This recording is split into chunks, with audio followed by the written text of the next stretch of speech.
Praise the lord. హల్లెలూయా. దేవుని నామానికి మహిమ కలుగును గాక. ప్రియ దేవుని బిడ్డలారా, మీరందరూ బాగున్నారా? దేవుని మహాకృపను బట్టి మరి ఒక దినం ఇలాగ మిమ్మల్ని కలుసుకోవడానికి ఆయన నాకు ఇచ్చిన అవకాశాన్ని బట్టి దేవుని నామానికి మహిమ ఘనత ప్రభావములు కలుగును గాక. ఆమేన్. మంచిదండి, మీరందరూ బాగున్నారు కదా. దేవుని దయలో మీరందరూ మరి ఆరోగ్యంగా ఆనందంగా ఉండాలని నిత్యము మీ అందరి కొరకు ప్రార్థన చేస్తూ ఉన్నాము. ఎంతోమంది ప్రార్థన రిక్వెస్ట్లు పెడుతూ ఉన్నారు. మరి మీ అందరి కొరకు మేము ప్రార్థన చేస్తూ ఉన్నాం. ఇంకా ఎవరైనా ప్రార్థన అవసరత కలిగిన వారు ఉంటే మాకు మీరు చక్కగా మీ ప్రార్థన అవసరతలు పెట్టొచ్చు. మేము వాటి కొరకు ప్రార్థిస్తూ ఉంటాం. అంతేకాకుండా మరి ఈ ఉదయకాల సమయంలో కూడా దేవుని వాగ్దానాన్ని చదువుకుందాము. మన పరిశుద్ధ గ్రంథమైన బైబిల్లో నుండి ఆదికాండ గ్రంథము 49వ అధ్యాయము 22వ వచనాన్ని చదువుతాను, శ్రద్ధగా ఆలకించండి. యోసేపు ఫలించెడి కొమ్మ, ఓట యొద్ద ఫలించెడి కొమ్మ, దాని రెమ్మలు గోడ మీదకెక్కి వ్యాపించును. హల్లెలూయా. చక్కటి వాగ్దానం ద్వారా ఉదయకాల సమయంలో దేవుడు మనతో మాట్లాడుతూ ఉన్నాడు. ఎవరిని గురించి మాట్లాడుతూ ఉన్నాడంటే మరి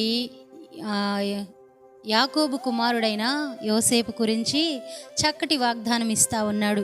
అక్కడ యాకోబు తన కుమారుణ్ణి ఆశీర్వదిస్తూ వారి గురించి తెలియచేస్తూ ఏమని సాక్ష్యమిస్తూ ఉన్నాడంటే, యోసేపు ఫలించెడి కొమ్మ, ఓట యొద్ద ఫలించెడి కొమ్మ, అంతేకాకుండా దాని రెమ్మలు గోడ మీదకి ఎక్కి విస్తారంగా అభివృద్ధి పొందుతాడని మరి సాక్ష్యమిస్తూ ఉన్నాడు. నిజమే కదండి.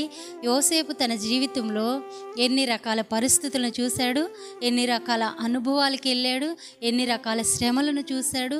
అయినప్పటికీ ఆ శ్రమలలో, ఆ కష్టాలలో, ఆ బాధల్లో నుండి యోసేపుకు దేవుడు తోడై ఉండి ఎంత గొప్ప కార్యాన్ని యోసేపు జీవితంలో దేవుడు చేసుకుంటూ వచ్చాడు. హల్లెలూయా. ఎంత మంచి కార్యాలు యోసేపు జీవితంలో జరిగాయి. యోసేపు ఒక బానిసగా తమది కాని దేశంలోనికి వెళ్ళిన వ్యక్తి. అయినప్పటికీ తమది కాని దేశంలో యోసేపు ఉన్నప్పటికీ దేవుడు యోసేపుకు తోడై ఉన్నాడు. ప్రతి మారు యోసేపు ఏ పని చేసినా, ఏ విషయంలో యోసేపు ఏ పరిస్థితుల్లో ఉన్నా యోసేపుకు దేవుడు తోడుగా ఉన్నాడు. యోసేపుకు దేవుడు తోడుగా ఉన్నాడు గనక ప్రతిసారి యోసేపు ఎంతగానో మరి దేవుని చేత బలపరచబడుతూ ఉన్నాడు. అంతేకాకుండా యోసేపును చేర్చుకున్న మరి అధికారులు కూడా అంటా ఉన్నారు, దేవుడు యోసేపుకు తోడై ఉన్నాడు గనక యోసేపు ద్వారా మేము కూడా ఆశీర్వదించబడతా ఉన్నాం అని గుర్తించారు. ఎంత గొప్ప ఆశీర్వాదం. అందుకే యాకోబు యోసేపును గురించి మంచి సాక్ష్యం ఇస్తా ఉన్నాడు. ఏమంటున్నాడు? యోసేపు ఫలించేడి కొమ్మగా ఉన్నాడు, ఓట యొద్ద, దేవుని యొద్ద ఉండి ఫలిస్తూ ఉన్నాడు. ఎంత గొప్ప ఫలింపండి యోసేపుది. నిజంగా ఈ రోజుల్లో భక్తి చేస్తున్నాం అనుకుంటున్న మన జీవితాల్లో కూడా ఎన్నోసార్లు దేవుని యొద్ద ఎన్నో పరిస్థితులు యోసేపులాగా ప్రార్థించేవారు. యోసేపులాగా మరి దేవుని సన్నిధిలో ఆశీర్వదించబడాలని, యోసేపులాగా దేవుని తోడు కావాలని ప్రార్థించేవారు అనేకులు ఉన్నారు.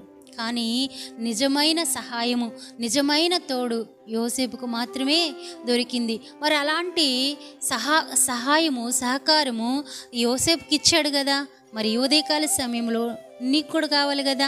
మరి అందుకని మనం కూడా యోసేపు వలె మరి దేవుని సన్నిధిలో నమ్మకంగా ఒకానొక రోజు పాపమే తన యొద్దకు వచ్చినప్పుడు ఇంత ఘోరమైన దుష్కార్యము నా దేవుని ఎదుట నేను ఎలా చేయగలను అని యోసేపు పాపాన్ని విడిచి దూరంగా పారిపోయిన వాడిగా మనకు కనపడతా ఉన్నాడు. ఎంత మంచి విషయాలు యోసేపు జీవితంలో ఉన్నాయి. అందుకే యోసేపును గూర్చి తన తండ్రి, తన దేశపు వారు అనేకులు సాక్ష్యం ఇస్తూ ఉన్నారు, యోసేపు ఫలించెడి కొమ్మ అని. నిజంగా అలాంటి ఆశీర్వాదం, అలాంటి ఫలింపు, అలాంటి సమృద్ధి నీకు కావాలంటే యోసేపులాగా మనందరం కూడా నమ్మకస్తులమై ఆ దేవుని సన్నిధిలో ప్రతి మారు ఆయన పాదాలు పట్టుకునే వారంగా, ప్రతి మారు ఆయన తోడు కోరుకునే వారంగా, ఆయన సహాయం కోరుకునే వారంగా మనం ఉంటే తప్పక యోసేపును దీవించిన దేవుడు నిన్ను, నన్ను, మనలందరినీ కూడా సమృద్ధిగా దీవిస్తాడు. ఇట్టి దీవెన మనందరికీ ఉండాలని ప్రభు పేరట కోరుకుంటూ ఈ మాటలు ముగిస్తూ ఉన్నాడు. దేవుడు ఈ మాటల ద్వారా మనల్ని అందరినీ ఆశీర్వదించునుగాక. ఆమేన్.